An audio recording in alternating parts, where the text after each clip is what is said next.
ഇന്ത്യയിൽ ആധാർ കൊണ്ടുവന്നതിൻ്റെ മുഖ്യ കാരണം വ്യക്തികളെ തിരിച്ചറിയാൻ വേണ്ടിയിട്ടാണ്.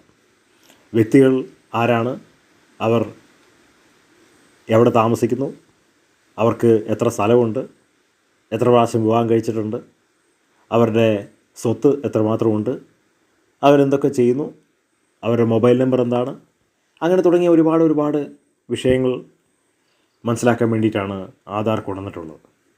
അപ്പോൾ ആധാർ നോക്കിക്കഴിഞ്ഞാൽ ഒരു വ്യക്തി എന്തൊക്കെ ചെയ്തു, എന്തൊക്കെ ചെയ്തില്ല എന്നുള്ളതിനെക്കുറിച്ച് വ്യക്തമായൊരു ചിത്രം സർക്കാരിന് കിട്ടും. മാത്രമല്ല തീവ്രവാദികളെ കണ്ടുപിടിക്കാൻ അത് വളരെയധികം എളുപ്പമായിരിക്കും. ഇപ്പോൾ നമ്മൾ കാണുന്ന പോസ്റ്ററിൽ ഹിജാബ് ധരിച്ചിട്ടുള്ള ഫോട്ടോ ആധാറിൽ വേണ്ട, ചെവിയും നെറ്റിയും വ്യക്തമാക്കണം എന്നുള്ളതാണ് ആധാർ അതോറിറ്റിക്ക് വന്നിരിക്കുന്ന പുതിയൊരു നിയമം. അപ്പോൾ വ്യക്തികളെ വ്യക്തമായി തിരിച്ചറിയാതെ, മുഖം വ്യക്തമാക്കാതെ എങ്ങനെയാണ് ആധാർ എടുക്കുക? അത് പ്രായോഗികമല്ല. യാഥാസ്ഥിക ഇസ്ലാമിൻ്റെ കാഴ്ചപ്പാട് പ്രകാരം സ്ത്രീകൾ പുറത്തിറങ്ങുമ്പോൾ മുഖം പൂർണ്ണമായിട്ടും മറയ്ക്കണം, ശരീരം പൂർണ്ണമായിട്ടും മറയ്ക്കണം. ഹിജാബിൻ്റെ വലിയൊരു പ്രത്യേകതയാണ്. ഇപ്പോൾ നമ്മൾ സൗദി അറേബ്യയൊക്കെ പോയി കഴിഞ്ഞാൽ അവിടെ ആ പ്രകാരം കാണാൻ കഴിയും. കാരണം അങ്ങനെയുള്ള സ്ത്രീകൾ വിവാഹിതരാണെങ്കിൽ അവർ ഭർത്താക്കന്മാരെ മാത്രമേ അവരുടെ മുഖം കാണാൻ പാടുള്ളൂ, മറ്റുള്ളവരത് കാണാൻ പാടില്ല. കാണാത്ത രീതിയിൽ അത് മറച്ചിരിക്കുകയാണ്.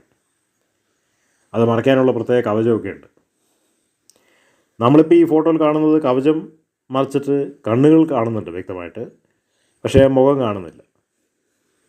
അപ്പോൾ ഇത് കേരളത്തിൽ ചില സ്ഥലങ്ങളിൽ, വടക്കേന്ത്യയിൽ ഒരുപാട് സ്ഥലങ്ങളിൽ, നമ്മുടെ സൗത്ത് ഇന്ത്യയിൽ ഒരുപാട് സ്ഥലങ്ങളിലൊക്കെ ഇപ്രകാരമുള്ള ആളുകൾ നമുക്ക് കാണാൻ കഴിയും. അപ്പോൾ അത് ആരെയും ദ്രോഹിക്കാൻ വേണ്ടി ചെയ്യുന്നതല്ല, പക്ഷേ മതത്തിൻ്റെ ഒരു യാഥാസ്ഥിക കാഴ്ചപ്പാടാണ്. പക്ഷേ അത് വ്യക്തികളെ തിരിച്ചറിയാൻ വളരെ ബുദ്ധിമുട്ടാണ്. സൗദി അറേബ്യയിൽ അതൊന്നും വിഷയമല്ല, ഇറാനിലും അതൊന്നും വിഷയമല്ല. പക്ഷേ കേരളത്തിൽ, ഇന്ത്യയിൽ അത് വിഷയമാണ്. കാരണം ഇത് ഒരു ഇസ്ലാമിക രാജ്യമല്ല.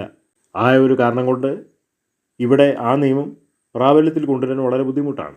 യാഥാസ്ഥിക ഇസ്ലാം പറയുന്നതെല്ലാം കേന്ദ്ര ഗവൺമെൻറ് കേൾക്കാൻ ഒരിക്കലും കഴിയില്ലല്ലോ.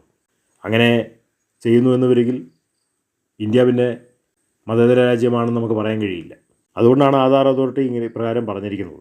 ശരിക്കും പറഞ്ഞാൽ ഫോട്ടോ എടുക്കുമ്പോൾ അടക്കം ഇതുപോലുള്ള യാഥാസ്ഥിക ആളുകൾക്ക് ഹിജാബ് ധരിച്ചിട്ടുള്ള ഫോട്ടോ ആണ് അവർക്ക് വേണ്ടത്. അത് പ്രായോഗികമല്ല. കാരണം തീവ്രവാദികളും ഇതേ മറവിൽ ഇന്ത്യയിലേക്ക് പ്രവേശിക്കാൻ സാധ്യതയുണ്ട് ഇതുമൂലം. അതുകൊണ്ടാണ് ഇങ്ങനെ പറയുന്നത്.